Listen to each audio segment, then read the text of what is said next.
Ora, muito boa noite. Desativada a vala da morte no município do Kazenga, Serviço de Proteção Civil e Bombeiros contabiliza 155 ocorrências nos dias 24 e 25. Palancas Negras empatam com Guerreiros e comprometem aspirações no CAN do Marrocos, edição 2025. Preparação para as festas de fim de ano, cresce procura por roupas de cor branca. Para seguir ainda ao longo deste Girassol Jornal, notas de atualidade internacional e muito mais. Boa noite, começa agora o Girassol Jornal.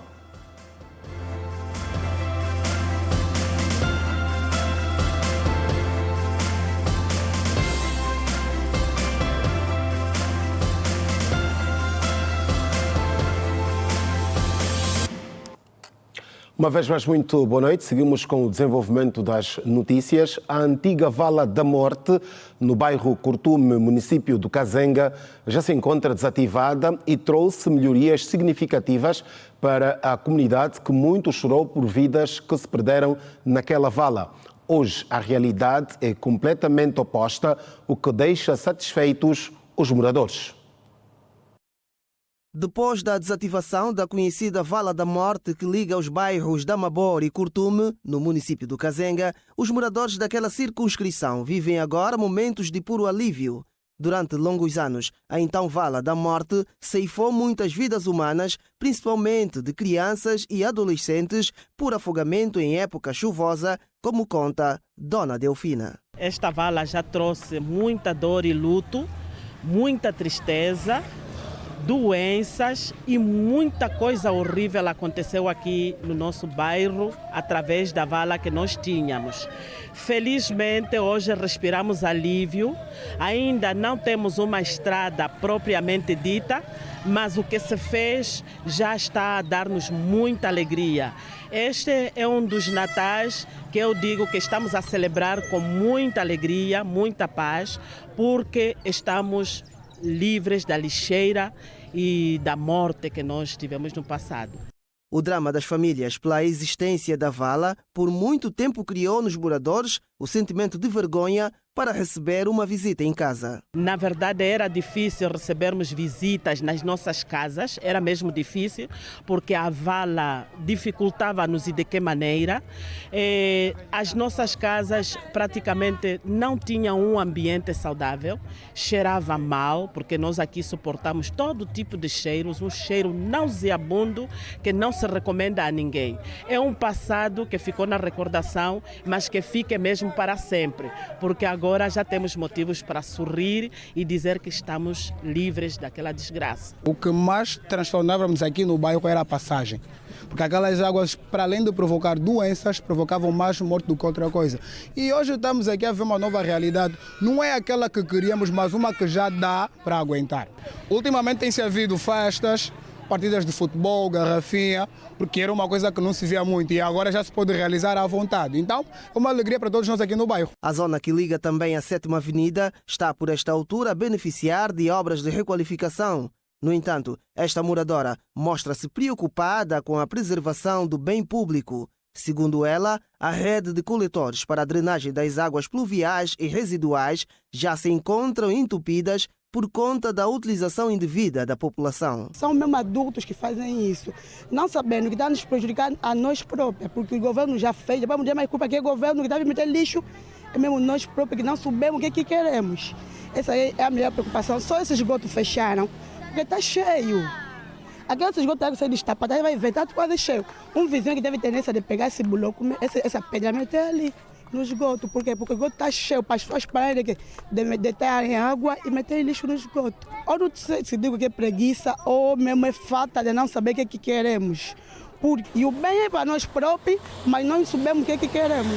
Agora, com o pavimento terraplanado e com muitas crianças a circularem no bairro, os moradores pedem maior prudência aos mototaxistas durante o exercício da atividade. Eles só estão a exercer o seu trabalho, mas há que ter cautela sim, porque as nossas crianças passam e despassam aqui diariamente. E aqui, olha, e se pudermos ouvirmos lá atrás, está vindo já um a alta velocidade. E e não é mesmo apropriado. E muitas das vezes tem se repreendido a uns que ouvem, mas há outros que nem dão a mínima importância. Moradores do bairro Curtume falando sobre os benefícios e algumas preocupações depois da desativação da Vala da Morte. Mais de 250 pacientes foram atendidos nos hospitais Neves Bendinha e também Clínica do Prenda nas últimas 48 horas. Entre as principais patologias, destaque para os traumas e as queimaduras por líquidos superaquecidos. No entanto, as direções das referidas unidades sanitárias consideram que o movimento foi razoável. O movimento nos hospitais pós-natal foi relativamente calmo, se comparado o mesmo período do ano passado. Muito calmo. Comparando com o ano passado, no mesmo período, houve uma redução significativa de casos. Apenas 4 internamentos. Dias há que nós internamos 7, 6 casos. Ontem foram casos que foram vindo de uma forma isolada, de manhã, de tarde e de noite. No Hospital do Prenda foram atendidos mais de 200 pacientes nas últimas 24 horas. Os casos com maior relevância foram os traumas. Para se ter uma ideia, nós estamos acostumados a atender 750 mil doentes em 24 horas. Nós tivemos atendimento de 229 doentes. Destes, 17 resultaram em internamento direto.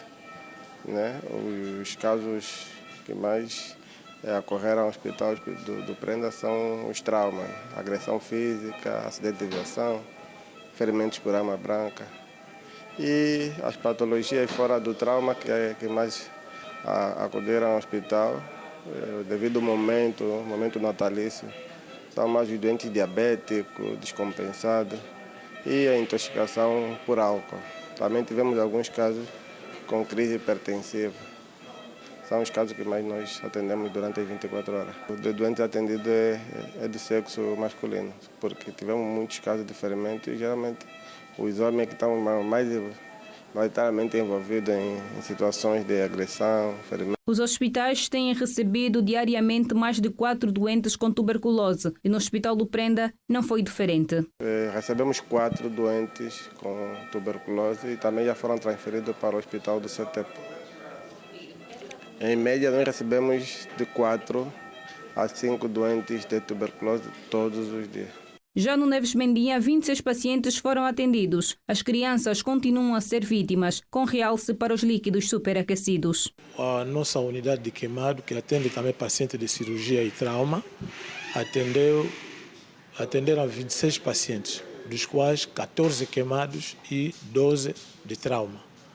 Desses 14 queimados foram 6 adultos, 3 do sexo masculino e 3 do sexo feminino, e 8 crianças, 4 do sexo masculino e 4 também do sexo feminino. Os médicos em serviço deixaram conselhos úteis a serem seguidos. Continuar a se comportar conforme se comportaram durante o Natal, ficar em casa com a família, evitar os excessos do uso de bebidas alcoólicas. Isso depois as consequências são desastrosas. Nós classificamos acidentes domésticos, são geralmente acidentes que ocorrem ao domicílio, afeta mais as crianças, principalmente as queimaduras provocadas por líquido fervente, que nesse período de 24 horas representava 7 casos.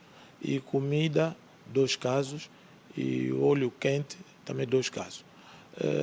Gás butano, que geralmente durante esse período de festa apresenta maior número de casos. Estranho é que ontem não apareceu nenhum caso. Como os líquidos ferventes afetam mais as queimaduras nas crianças, devemos redobrar a vigilância, evitar que as crianças manejem objetos líquidos ferventes, ou líquidos superaquecidos, que pode ser chá, pode ser leite, café, às vezes sopa quente também faz parte. Nós temos que tomar todos os cuidados possíveis para evitar que eles sobem na mesa, se servem sozinho, e principalmente quando servimos numa mesa com uma toalha, há quem puxa a toalha e o líquido acaba por tocar ou afetar uma parte ou várias partes do corpo da criança. O movimento nos hospitais pós-natal foi relativamente calmo, se comparado ao mesmo período do ano passado. A época natalícia é marcada por reuniões familiares, viagens e mudanças de rotina. Algumas vezes esta alteração verifica-se também no atendimento farmacêutico. Em alguns pontos da cidade de Luanda, diversas farmácias observaram um aumento significativo da procura por determinados fármacos, especialmente na semana do Natal, e também já se preparam para a passagem de ano. A temporada de festas de fim de ano começou a todo vapor. Um dia depois de Natal, a procura por alguns remédios é frenética em algumas farmácias. Entre eles, destacam-se os antipalúdicos e os medicamentos gastrointestinais. Segundo os profissionais do setor, trata-se de um fenômeno recorrente, impulsionado tanto por fatores sazonais como por hábitos típicos das festas. Neste período de quadra festiva, vários medicamentos têm saído. Dentre os mais principais, nós temos os antipalúdicos. Temos medicamentos também que são utilizados para métodos contraceptivos em relações sexuais e outros medicamentos também como gastrointestinais, não é? São medicamentos que muitos têm saído. Temos como, por exemplo, alguns medicamentos que são para o antipalúdico, como, por exemplo, o Quartem, não é? Temos o Fansidar, temos outros medicamentos entre estes. Daniel Justus e Milton Andrade disseram que os medicamentos que atuam no aparelho digestivo também têm tido muita saída. Estamos a falar desta patologia que é uma amebiase intestinal. Estamos a falar de uma disenteria, então, para tratar esse tipo de patologia, estamos a receber receitas com o metronidazol, o Sulfatrim de 480, então estamos a falar da loperamida, então estamos a falar dos antiácidos. Neste momento, os nossos clientes têm usado muito o Batrin Forte, não é? Que é um medicamento que é muito utilizado para aliviar dores de barriga e disenteria. Tem utilizado o metronidazol também, não é? E outros medicamentos, como por exemplo o Loprade. O omeprazol faz parte dessa lista? O omeprazol está muito utilizado para pessoas que estão a alimentar-se bastante.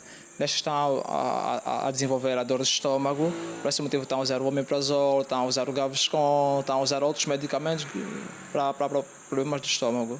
Os farmacêuticos acrescentaram que nos últimos dias os preservativos e outros medicamentos que servem para aumentar a potência sexual têm sido muito comprados. Nesta quadra festiva temos também a saída de muitos preservativos. Já para medicamentos que são utilizados contra métodos contraceptivos, estamos a falar do preservativo, estamos a falar do microgenol, não é?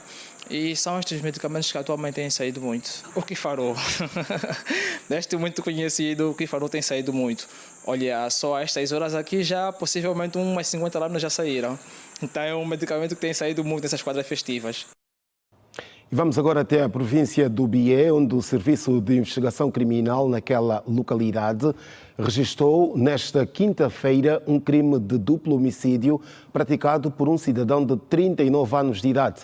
Depois de matar o filho de 1 ano e a esposa, o cidadão tirou a própria vida enforcando-se. Segundo o SIC, trata-se de um caso de ciúmes.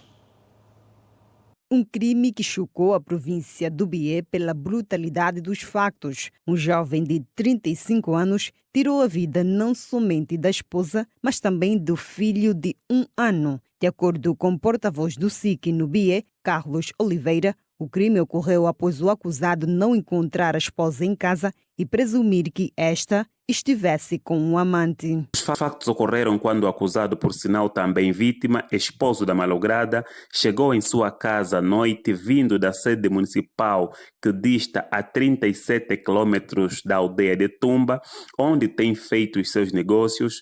Ao chegar em sua casa, não encontrou a esposa, presumindo aquele que a mesma foi passar a noite em casa de outro homem. A malograda e seu filho, quando voltaram para casa, se surpreenderam com a presença do seu esposo e aquele, sem pedir satisfação, pegou num banco de fabrico artesanal, com o mesmo desferiu vários golpes na região da cabeça da sua esposa, que perdeu a vida no local. Seguidamente, estrangulou o pescoço do seu filho de apenas 1 ano e, minutos a seguir, enforcou. O Serviço de Investigação Criminal registrou o duplo homicídio qualificado em razão da qualidade da vítima, que aconteceu no passado, dia 24 de dezembro. O Serviço de Investigação Criminal no BIE, por intermédio do seu Departamento Municipal de Calucinga, teve o registro nesta quinta-feira, 25 de dezembro do ano em curso, de um crime de duplo homicídio qualificado em razão da qualidade da vítima, praticado por um cidadão nacional de 39 anos de idade, também falecido, ocorrido por volta das 22 horas do dia 24 do mês ano em curso, no setor de Tumba, aldeia Bem-vindo. Ora, 155 é o número de ocorrências atendidas pelo Serviço de Proteção Civil e Bombeiros em 48 horas, isto nos dias 24 e 25. O destaque recai para 29 incêndios, 32 acidentes de viação e 9 casos de intoxicação alcoólica. 5 pessoas morreram e 57 ficaram feridas em consequência de 32 acidentes de viação registrados durante as últimas 42 horas no país, informou o porta-voz do Serviço de Proteção Civil e Bombeiros, subcomissário Wilson Batista. Tivemos igualmente o registro de 32 acidentes de viação. Estes resultaram em uma vítima mortal e 51 vítimas feridas. Dizemos vítimas que foram todas no primeiro dia desta nossa operação, que foi a quarta-feira, dia 24. Tivemos um registro de 77 ocorrências, com 32 vítimas feridas e 8 vítimas mortais. Na quinta-feira, o registro, dia 25, portanto, o registro foi de 78 ocorrências, com 42 vítimas feridas e 5 vítimas mortais. Quanto às mortalidades, o destaque aqui recai para os afogamentos. Tivemos um total de 7 afogamentos que ocorreram em zonas, portanto, não vigiadas. De acordo com o balanço síntese dos bombeiros, registaram 9 casos de intoxicação alcoólica e uma morte por consequência do consumo excessivo de bebidas alcoólicas. Tivemos um registro de 9 casos de intoxicação alcoólica que resultaram em uma vítima mortal e os 8 cidadãos que foram a coma etílico. Estes, então, atendidos pelas nossas equipas de atendimento pré-hospitalar e referenciados para as unidades hospitalares. Tivemos intoxicação alcoólica nas províncias de Luanda, a província do Bié e também a província da Lunda Norte. Portanto, estes cidadãos pertencem à faixa etária que vai dos 18 aos 45 anos de idade e, no entanto, infelizmente, acabou-se por perder um cidadão que morreu em consequência do consumo excessivo de bebida alcoólica, tendo 8 ficado em estado muito grave, necessitando intervenção pré-hospitalar e também intra-hospitalar. Entre as 155 ocorrências registradas no período em questão, o Serviço de Proteção Civil e Bombeiros registrou também 29 incêndios. A proprietária da Feira da Liberdade, Cecília Xavier, acusa a administração municipal do Quilamba-Quiache pelo encerramento forçado de uma das portas que dá acesso ao mercado e teme pelo encerramento total do espaço. Caso Feira da Liberdade. A proprietária da Feira da Liberdade, Cecília Xavier, localizada no Golfo 2, denuncia a administração do Quilamba-Quiache por encerramento indevido de uma das portas que dá acesso ao seu mercado. A administradora determina que tem que se fechar esta porta. Por que tem que se fechar nesta fase, se quando a administradora recebeu o mercado, durante os 8 meses, não constituiu perigo a esta porta? Após de receber o mercado, de saber que o mercado pertence-me, porque eu sou a pessoa que fiz o mercado, agora ela acha que o espaço é de Estado. Na mesma lateral onde ela mandou fechar a porta do mercado, a Casa do Fresco tem um portão bem vasto, aberto. Tem do lado esquerdo, tem do lado direito. Está as lojas, está a farmácia, está o banco. A administradora não conseguiu compreender e dar conta que também aí constitui um grande perigo. Dona Cecília refere ainda que lhe foi notificada de um possível encerramento de todas as entradas nos próximos dias. Apenas encontrei o documento a mandar fechar as outras portas e manter só a porta da pedonal, que as outras portas também estão a constituir perigo. Segundo a gerente, esta luta pela titularidade do mercado já é antiga. Já é antiga, realmente, somente com ela, porque trabalhei com a camarada Guilhermina, que foi a primeira administradora aqui, quando constituiu o mercado, não houve nenhum problema. Por que não se preocupa de desmartelar as pessoas que estão nas ruas para colocar no sítio que ela arranjou, assim como eu fiz? Tem 1.500 senhoras. Nós vendíamos na rua, aqui nos prédios, do outro lado da pedonal, mas graças a Deus encontramos a dona Cecília, que nos ajudou tanto, mas nos ajudou mesmo muito.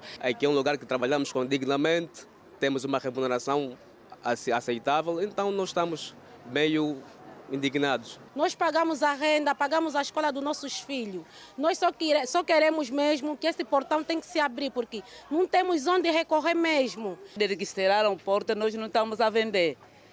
Aqui onde sai o pão dos nossos filhos, para criar nossos filhos, para eles meter na escola, é aqui nessa praça. Outros até estão na faculdade, estão lhes metendo na faculdade nessa praça. Atendendo o período natalício, a administração local tem hoje as suas portas fechadas para o devido contraditório. No entanto, lembramos uma entrevista recente concedida à Rede Girassol, que ao ser questionada sobre a suposta usurpação do referido espaço, a administradora do Quilamba Quiache, Naulila André, respondeu o seguinte. A Feira da Liberdade é uma atividade que começou para ocupar vendedoras ali à volta, mas como deve calcular, cresceu de tal forma que está num separador, numa zona de circulação, causa muitos constrangimentos. Mas há bancos... Mas a atividade comercial do mercado ali não está bem. A residência, inclusive. Mas a atividade comercial de mercado, como deve calcular, é uma pressão completa. E como é que se vai resolver isso? Qual é a Nós já estratégia? temos isso bastante avançado.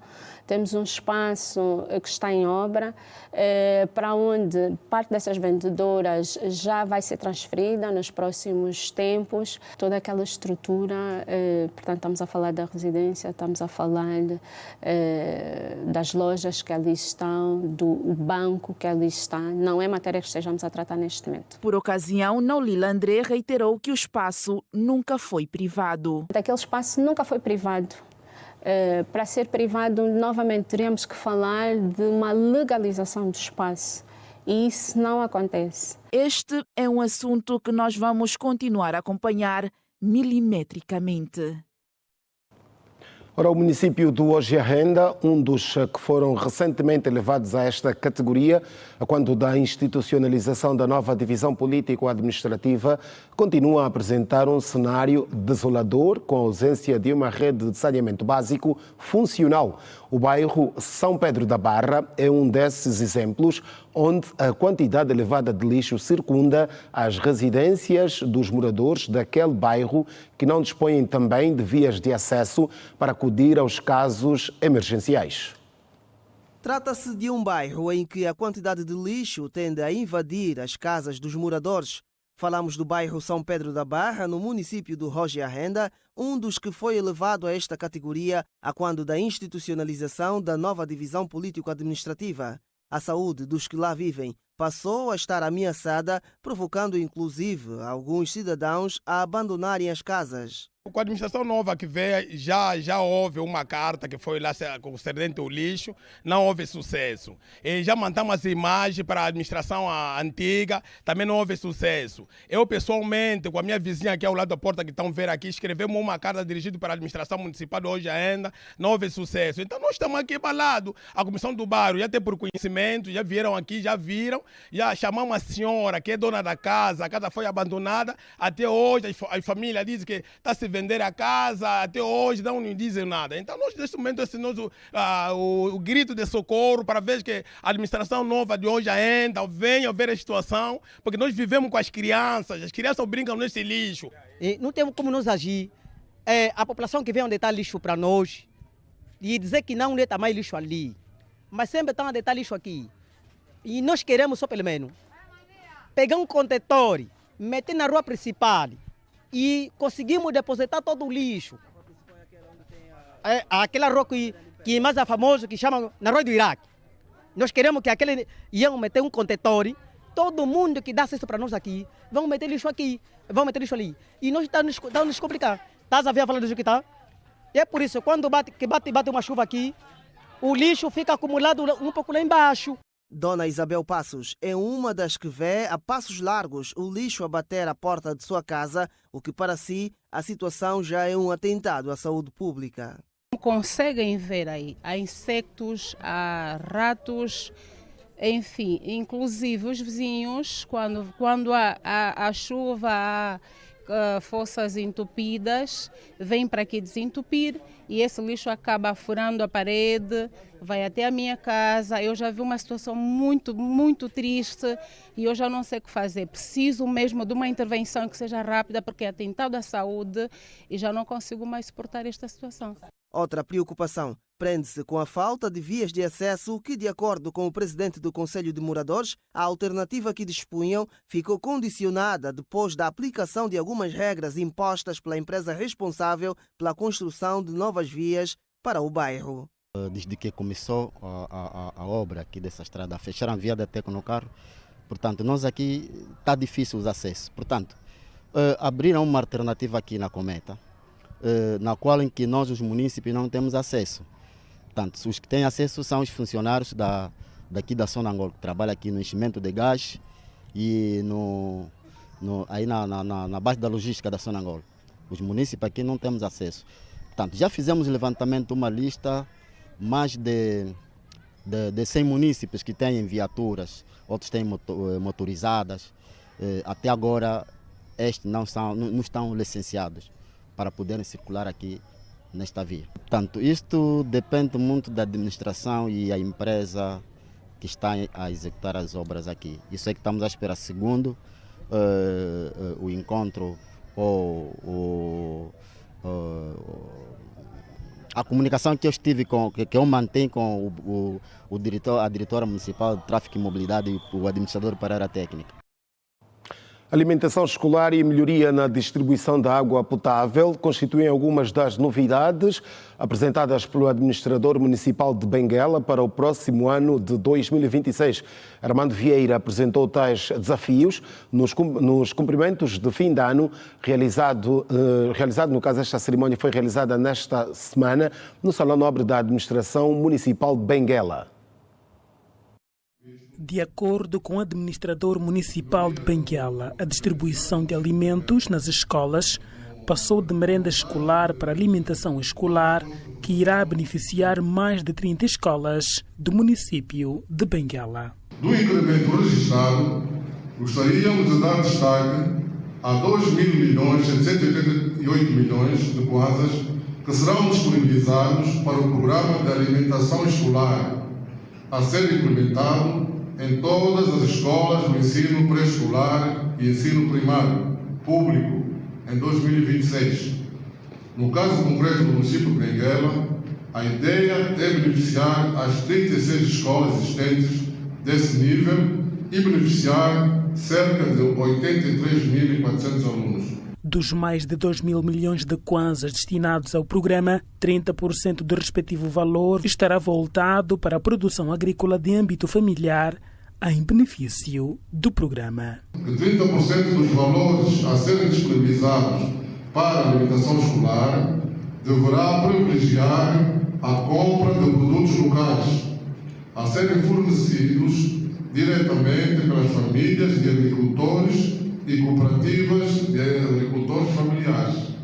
Portanto, do valor que está inscrito no Orçamento Geral do Estado para este programa da alimentação escolar, será obrigatório canalizar 30% deste valor para a aquisição dos produtos da agricultura familiar. No ato dos cumprimentos de fim de ano, entre os vários projetos apresentados por Armando Vieira, consta igualmente a melhoria na distribuição da água potável no município de Benguela.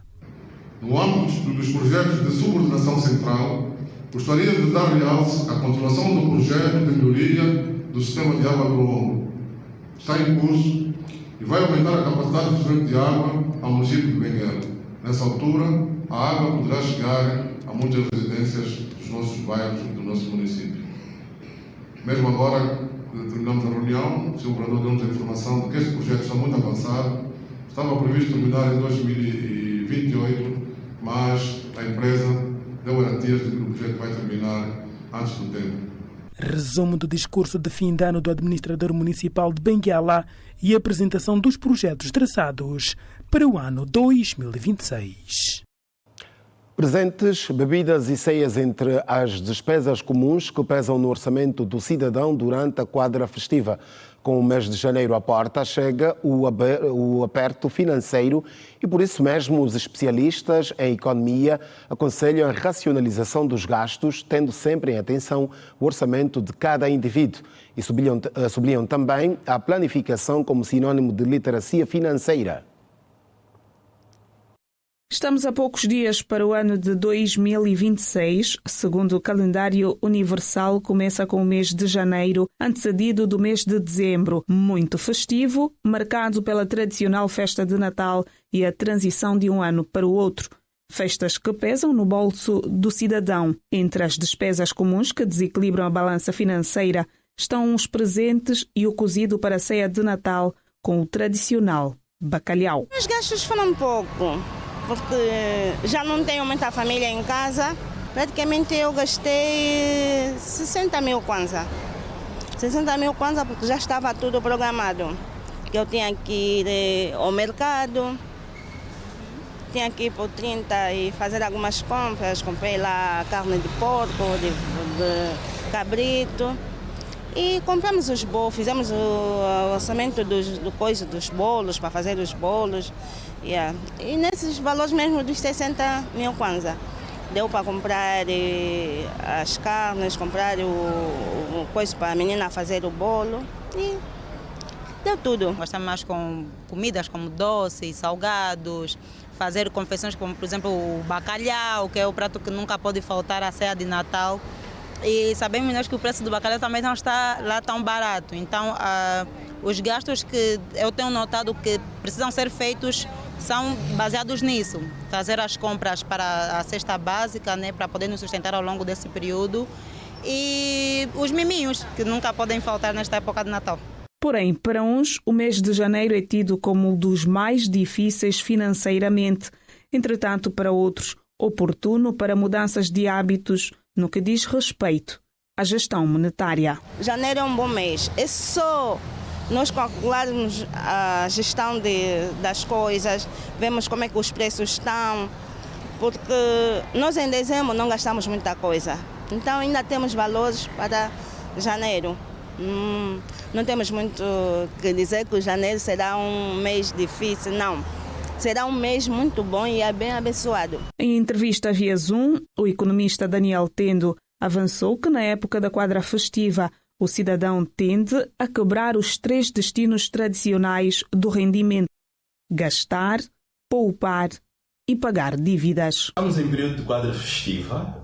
Tradicionalmente celebramos o Natal e celebramos também a virada do ano. Vamos sair de um ano para o novo ano e nós celebramos. Ao celebrar, tendemos a gastar mais, tendemos a consumir mais, atividades que tendem a comprometer a nossa saúde financeira, porque acabamos por alterar a nossa rotina financeira. Em finanças, existem 3 destinos tradicionais do nosso rendimento. Nós gastamos, nós poupamos e pagamos dívida. E o que acontece é que no mês de dezembro nós quebramos essa rotina porque tendemos a gastar mais. Não poupamos, não pagamos as nossas dívidas. Presentes, bebidas e ceias, entre as despesas comuns que pesam no orçamento do cidadão durante a quadra festiva. O mês de janeiro surge com despesas fixas, em alguns casos, dívidas acumuladas. Ora, a reconciliação nacional e a formalização da economia são temas que devem merecer uma discussão aberta e desapaixonada, tendo em vista o desenvolvimento do país. A ideia foi defendida pelo agrônomo e analista Fernando Pacheco, quando questionado pela Rede Girassol sobre os assuntos que marcaram Angola em 2025. O ano que está prestes a terminar ficou marcado por uma série de eventos e iniciativas nos mais diversos domínios. No entanto, para o engenheiro agrônomo e analista Fernando Pacheco, há temas que precisam ser mais discutidos. Dentre os assuntos, Fernando Pacheco coloca no topo da pirâmide o debate sobre a reconciliação nacional. O analista entende que a não concretização do processo de reconciliação nacional mina o desenvolvimento do país. Na minha ótica, a questão da reconciliação nacional é aquela que, de certo modo, vai condicionar a solução de muitos outros problemas. Quando nós chegamos à paz, no dia 4 de abril de 2002, nós sabíamos que tínhamos um país dividido. Havia incompreensões, havia maneiras de ver as coisas de maneira diferente, que tinham levado a toda a destruição que ficara para trás, mas animou-nos a todos o desejo de que tudo isso seria coisa do passado e que deveríamos encetar uma nova etapa. Fernando Pacheco defende a despartidarização das instituições e do debate político. A ausência de reconciliação nacional verifica-se, por exemplo, na questão da partidarização excessiva da nossa sociedade. No domínio econômico, de acordo com o agrônomo, é fundamental que Angola encontre uma matriz própria para a sua economia. Questionado sobre o debate... Não é formalizar o setor ou a economia informal. Para mim, o mais importante que nós devemos fazer é olhar para a economia informal como a nossa economia. Não queremos fazer isso. Não temos feito isso, não é? Porque não vamos entrar por outros caminhos. Basta ver como a AGT trata estas questões. Aquele programa que não me lembro... É o PREI? O PREI, não é? O PREI tinha o grande objetivo de formalizar a economia. Lançou-se o número de que 300 mil empresas estavam formalizadas. Onde é que estão? Não existem. Porque essa não é a via. Na minha opinião, a via é fazermos leis que tenham em conta a nossa realidade. Para o analista, Angola necessita de reformas estruturais. Precisa de reformas de mentes, precisa de um pacto entre as diversas forças políticas e económicas e sociais para que, de facto, nós possamos discutir os problemas do país, porque nós podemos ter uma previsão relativamente otimista. Agrônomo e analista Fernando Pacheco e a sua visão sobre alguns dos temas que marcaram a agenda política e econômica em 2025. Para estar a acompanhar as notícias no Girassol Jornal, fazemos o primeiro intervalo da noite. Voltamos daqui a pouco.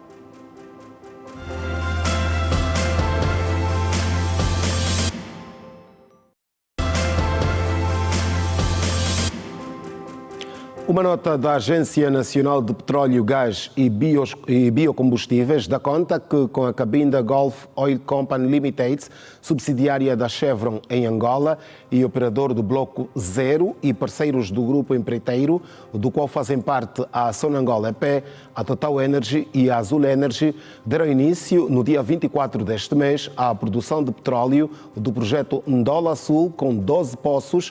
O projeto prevê uma produção máxima diária de aproximadamente 25 mil barris de petróleo, bem como 50 milhões de pés cúbicos de gás.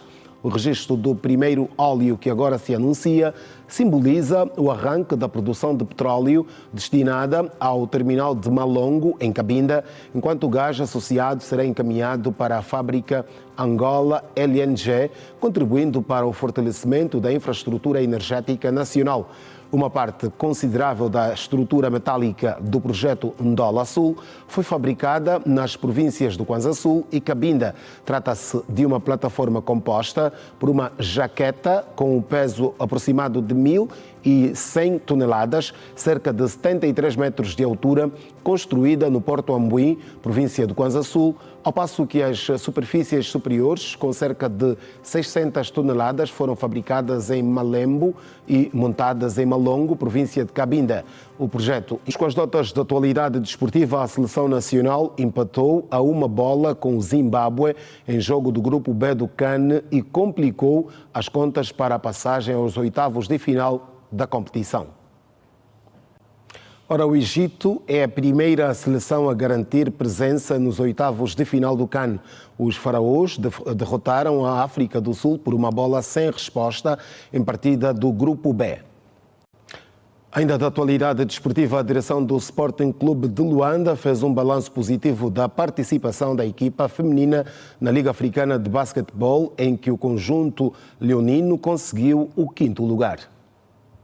Há pouco menos de uma semana para terminar o ano 2025, a direção do Sporting Clube de Luanda, liderada por Jeane Martins, chamou a imprensa para o devido balanço da produção da equipa feminina em todas as provas que estiveram ao longo de 2025. O setor feminino da bola ao cesto do Sporting de Luanda conquistou o campeonato nacional e ficou na 5ª posição da Women African Basketball League, que decorreu no Cairo, Egito. A técnica da turma leonina de Luanda e arquiteta destes feitos, Ângela Cardoso, mostrou-se feliz pelo 5º lugar conseguido entre os melhores clubes de África. Ângela Cardoso garantiu igualmente que só não fizeram mais por falta de experiência de quase todo o conjunto.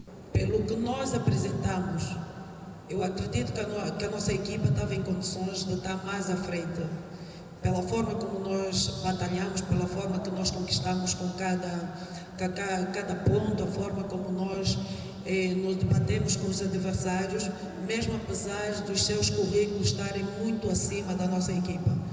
E o que faltou, com certeza, que foi a experiência.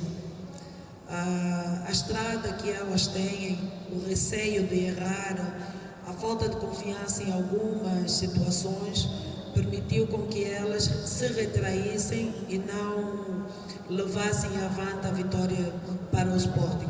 Cardoso frisou que regressou do Egito com uma equipa mais madura para os próximos compromissos. A técnica angolana não deixou de falar da evolução de 2 atletas suas ao longo da competição africana. Mas, no entanto, dizer que mesmo dentro dessa competição nós tivemos jogadoras da nossa praça nacional que tiveram um crescimento muito exponencial.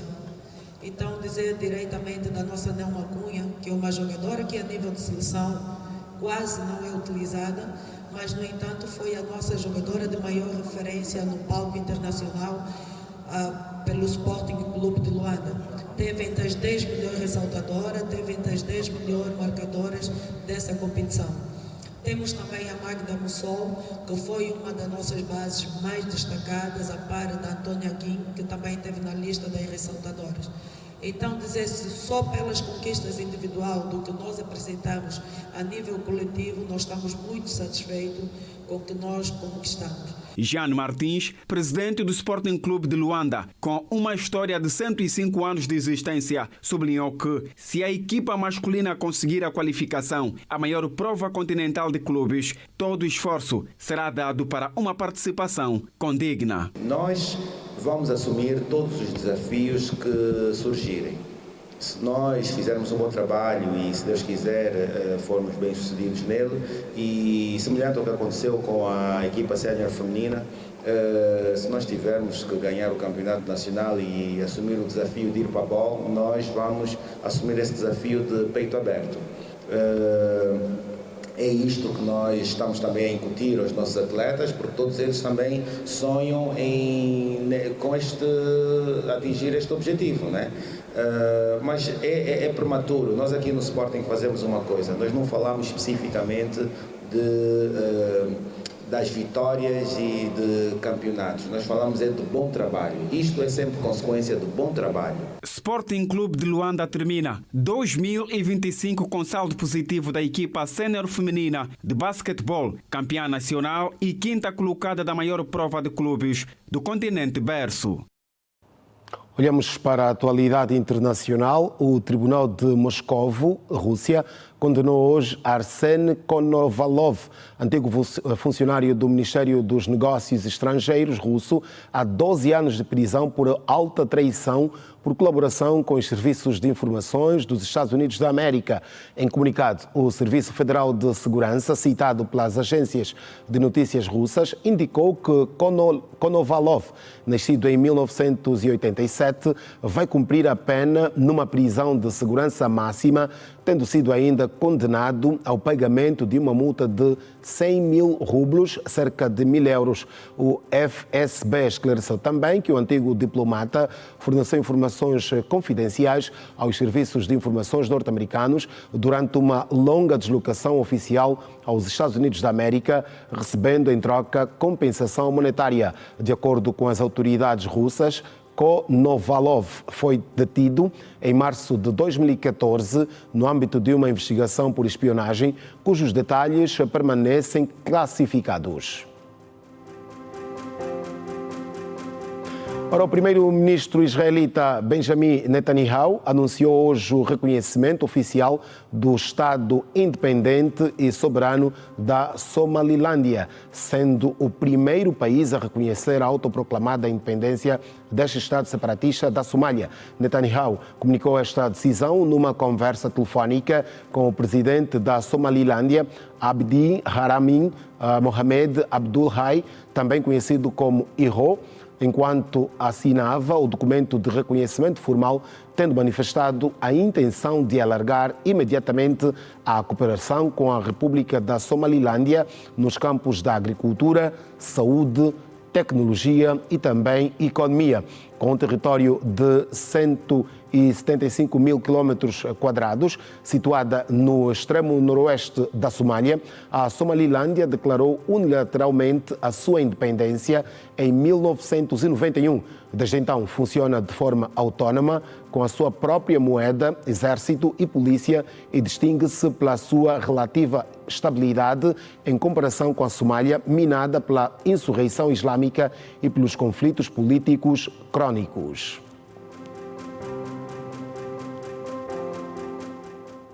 E agora a história do serial killer canadiano que se disfarçava atrás da profissão de jardineiro e de pai natal na altura natalícia para matar homens homossexuais. Bruce McArthur escondia os corpos das vítimas nos jardins dos clientes. O serial killer acabou de ser apanhado e colocado em prisão preventiva. Ao longo de 7 anos, Bruce assassinou vários homens gays e escondeu os restos mortais em vasos de plantas e jardins de clientes.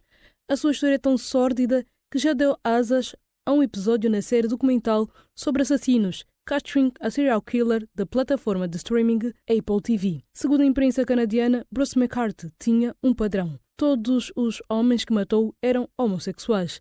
Entre as vítimas estão um idoso, um sem-abrigo, tóxico-dependente e um homem casado e pai de filhos, que escondia que era gay, tal como Bruce. Aos 23 anos, o criminoso casou-se com Janice Campbell, com quem teve 2 filhos. No entanto, a partir de 1990, Bruce começou a envolver-se com homens, revelou à mulher a sua verdadeira sexualidade, mas continuou a viver com ela até 1977, a altura em que se separou definitivamente.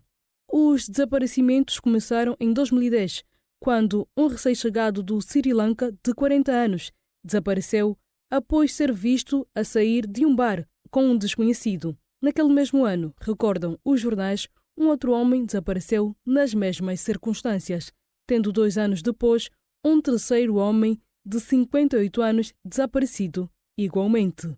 Perante estes desaparecimentos suspeitos, as autoridades iniciaram uma investigação a que chamaram Projeto Halstein em 2012.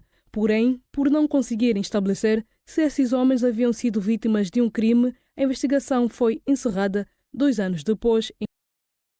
Os advogados tentam agora reduzir a pena ao idoso, mas tudo indica que isso não vai acontecer devido à gravidade dos factos. Ora, o SIC anuncia a detenção em várias províncias de 22 cidadãos nacionais, dentre eles também estrangeiros, por crimes de vandalização e receptação de bens públicos roubados. Vamos ouvir agora e ver o porta-voz do SIC e diretor de comunicação institucional, Manuel Alaiua. O Serviço de Investigação Criminal, através das suas direções provinciais, SIC, Kwanza Sul, Zaire, Huambo e Lunda Norte, em coordenação operativa com outras forças de defesa e segurança, no âmbito da Operação Escudo, realizou um conjunto de micro-operações nos municípios do Akukungo, concretamente na sede comunal de Kisanga Kungo, nos bairros Tungangó, Pecuária de Baixo e Praça Nova Cambango, no município de Unzeto, isto no Zaire, nos municípios do Huambo e Kaala, isto na província do Huambo, e nos municípios do Museng e Dundo, isto na Lunda Norte, onde procedeu à detenção de um total de 22 cidadãos, com idades compreendidas entre os 24 aos 52 anos, sendo 12 estrangeiros, um de nacionalidade gambiana, de 41 anos de idade, e um guineense-conakry, de 45 anos de idade, por factos constitutivos dos crimes de promoção e vandalização de bens públicos e receptação de bens públicos, por fortes indícios do seu envolvimento no incentivo à vandalização e receptação de bens públicos. Tanto referir que, no momento da detenção, foram encontrados em posse destes diversos materiais de proveniência ilícita, sendo tubos de canalização, cantoneiras, torneiras, travessas da linha férrea, barras metálicas de postes de alta tensão, disjuntores, painéis elétricos, quadro elétrico, cabos elétricos de média e alta tensão, cabos elétricos de cobre e um projétil de morteiro de 120 mm.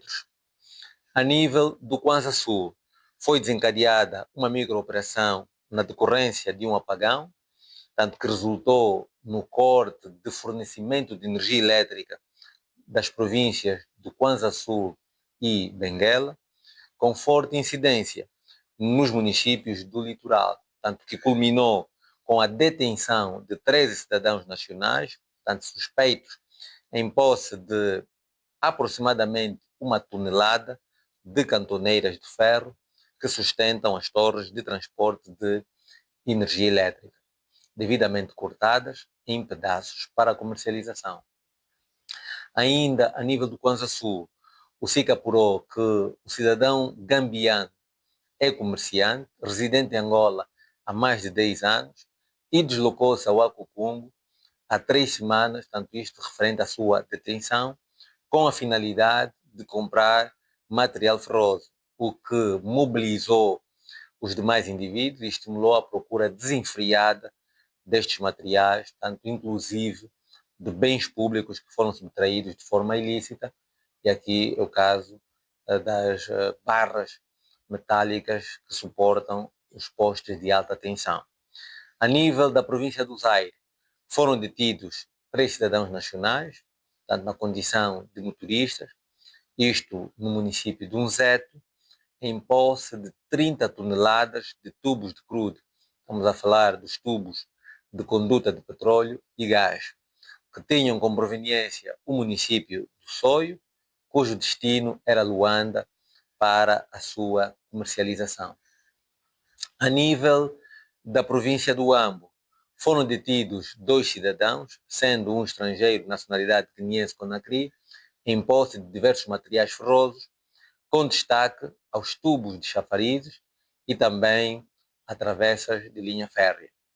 A nível da província da Lunda Norte, foram detidos 4 cidadãos nacionais, em posse de diversos materiais de proveniência ilícita, e aqui, entre estes materiais, destacam-se os cabos de alta tensão, torneiras, junta de canalização, painéis elétricos, entre outros. Nós fazemos agora o segundo intervalo do Girassol Jornal. Voltamos daqui a pouco para outras que têm que ver com a preparação para as festas de fim de ano.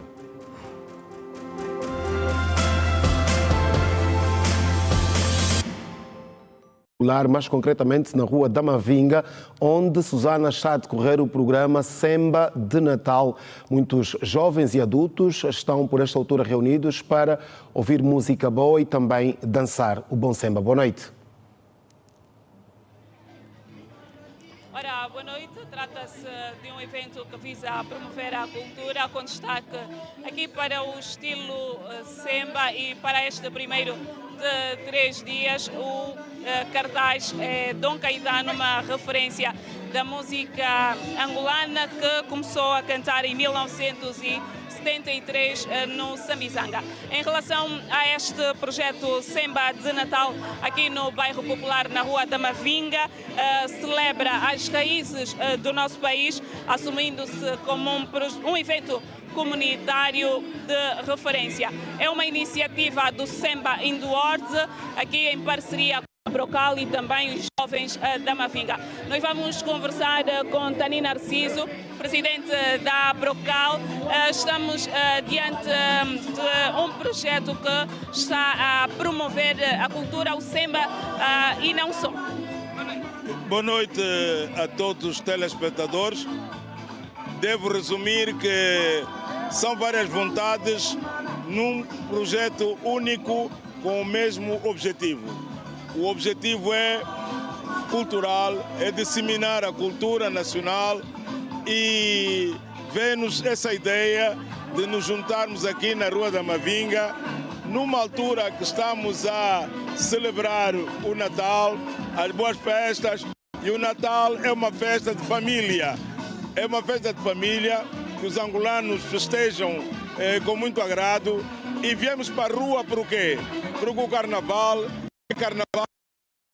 é o que nós queremos fomentar. Queremos que a disseminação do Carnaval toque todas as sensibilidades de Luanda. Por isso viemos para a Rua da Mavinga, uma vez que noutros municípios em alturas do Carnaval também já se dança o Carnaval. No Cacoaco, Kazenga, Viana, portanto, em vários municípios já começamos a disseminar o Carnaval. O projeto Semba in the World vai disseminar, divulgar o nosso estilo Semba para fora do nosso país, e não só. Aqui está essas 3 junções, onde o objetivo é mesmo a divulgação desse estilo musical que é o Semba, e que, sem medo de errar, devo dizer que dos maiores detentores do Semba em Angola são os grupos carnavalescos. 80% dos grupos carnavalescos de Luanda dançam o Semba. Muito obrigada. Tani Narciso é presidente da Brocal e também aqui fazendo referência da importância deste evento, o Semba de Natal, aqui uma iniciativa do Semba Indoor, que é de resto o Semba pelo mundo. Vamos conversar com Pedro Mendes, que é dos jovens aqui da Mavinga, que recebem esta primeira edição do Semba de Natal. O que é que representa para vocês? Pronto, nós é a primeira edição que recebemos na Rua de Mavinga, o Semba de Natal. É com muita satisfação e alegria que acolhemos para dizer que nesta Rua de Mavinga está transformada a primeira rua turística natalina, e é um brinde que damos à nossa comunidade e para o país. É uma iniciativa que palco cultural a céu aberto, não só angolanos, mas também estrangeiros. De facto, a Rua de Mavinga acolhe anualmente uma média de 5 mil ou acima de visitantes. Isso fruto de uma grande resiliência, trabalho que anualmente temos feito. Então, tudo temos feito para brindar a nossa comunidade a nível dessa quadra festiva. Isso com árvore de Natal, presépio, que tudo quanto a organização tem feito para brindar a nossa comunidade. Obrigada, Pedro Mendes. É daqui dos jovens da Rua da Mavinga que recebem esta primeira edição do de Natal, uma iniciativa que visa promover esse estilo que rompeu barreiras, o que se pretende também com o Semba de Natal aqui na Rua da Mavinga e que vai até o dia 28 de dezembro, é torná-lo o palco cultural a céu aberto, como já fiz também referência. A partir daqui da Rua da Mavinga, o essencial de informação com Susana Ângelo, Josué Massuaco, Edna Firmino e Miguel Suame. Boa noite. Boa noite aos quatro e continuação de bom trabalho. Nós seguimos deste lado quando faltam poucos dias para o Réveillon, a conhecida festa de fim de ano. A procura por roupas da cor branca nos principais mercados de Luanda aumentou consideravelmente nos últimos dias. Dependendo do tamanho e da qualidade, os preços nos mercados da mulher e no Hoje a Renda variam de 3.500 kwanzas até 9.000 kwanzas. Usar roupa branca no Réveillon é uma tradição em muitas culturas ao redor do mundo. Em vários pontos da cidade capital, as vestimentas ganharam destaque. Há 16 anos que Leonor montou um negócio de venda de roupas no mercado da mulher. Ela garante que a procura por peças de vestuário de cor branca aumentou nos últimos dias. Neste momento, a roupa mais que mexe é a roupa branca. É por isso que temos toda a roupa branca aqui na bancada. Não, a gentileza, há muita gente à procura da roupa branca. Os vendedores Gilberto da Costa e Teresa Cacuto afirmam que os preços das roupas que comercializam variam de 3.000 a 6.000 kwanzas. Se a gente precisa de uma camisa branca, aqui as camisas estão a sair a 5.000, 3.000, tem vários preços, até 2.000. É mais possível chegar aqui, na nossa placa, aqui é Paragem de Imbondé, no Golfo 2. As vendas da cor branca, as roupas nesse caso, está a sair muito bem, tanto de criança como de adulto. 3.500 está barato. Para teres um desse aqui assim, na cor branca, por 5.000 kwanzas, está muito bom. Um calção desses, por 3.500, está muito bom. Nos armazéns do Hoje Ainda, o cenário é semelhante. No entanto, de acordo com Débora Mayunga, a peça de vestuário mais procurada é a calça branca. Só hoje venderam mais de 40 peças. As roupas brancas estão a sair todas as peças. As calças brancas temos de rapazes, também temos de meninas. Na minha bancada tem de rapazes, mas as calças brancas estão a sair bem. Mais do que 40 peças que já se passou. Chegamos nesta semana do ano novo, metemos hoje e a calça já está a sair bem. Vem aqui nós já comprar alguns drip para fazer a contenção. Para fazer a contenção no 31. Branca. Escolher a cor branca, por causa do Réveillon. Sim, é só mesmo branca. Sim, é só mesmo branca. E faz parte da vida, usar mesmo roupa branca no Réveillon. Por causa do aumento da procura e da correspondente subida de preços, Adelaide Rodrigues diz que montou seu look para o fim do ano, no início deste mês. Comprei, quando chegamos o dia 1 de dezembro, é quando eu comprei. É só para dizer mesmo que dentro de casa a roupa branca não pode faltar. Algumas pessoas acreditam que vestir-se de branco na passagem de ano traz paz e energias positivas. Eu escolhi a cor branca porque a cor branca significa paz, amor e esperança. Procura por roupas de cor branca nos principais mercados de Luanda aumentou. A preparação dos looks para a feira, informação avançada nas redes sociais e que também já mereceu a reação de vários artistas, dentre eles Filho do Zua, que lamentou a partida do artista e também amigo. Roxane Fernandes lançou o seu primeiro álbum de originais em 2018, um álbum que comporta 14 faixas musicais, das quais 11 originais e 3 versões, dentre elas Kátia, música original de Conde Martins. A família enlutada e também a família cultural de Angola, a Rede Girassol endereça os mais sentimentos de pesar.